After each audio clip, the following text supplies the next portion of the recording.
essa aqui não é uma política nova. Do passado, nós awake que cada biabo tahaya, lo que nós chama de pueblo stempel parlamento, caminho com parlamentário também queda defender seu governo, tá queda papel no nome do governo. Essa aqui não é política nova que Aruba quer.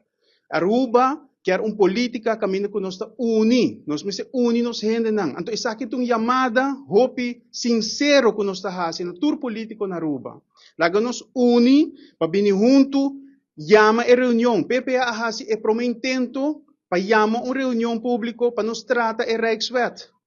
100 e mais de 120 dias passam e ainda nós não temos reunião aqui.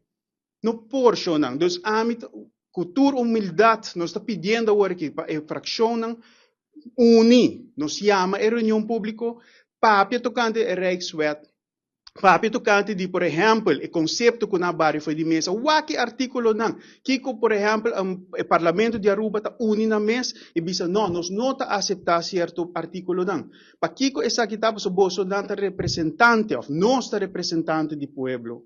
Lá nós unir para pôr uma posição clara tocante a Rijkswet e bem com solução. Porque está fácil para nós parar diante de uma câmara e explicar todo o problema não.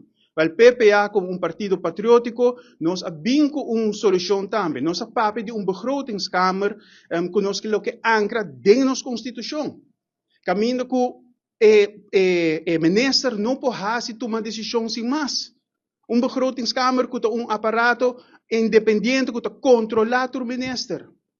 Caminho que não manda bindend advies para o parlamento e ora bota lá que parlamentário não toma uma decisão, mas ora o povo sabe na que banda e parlamentário para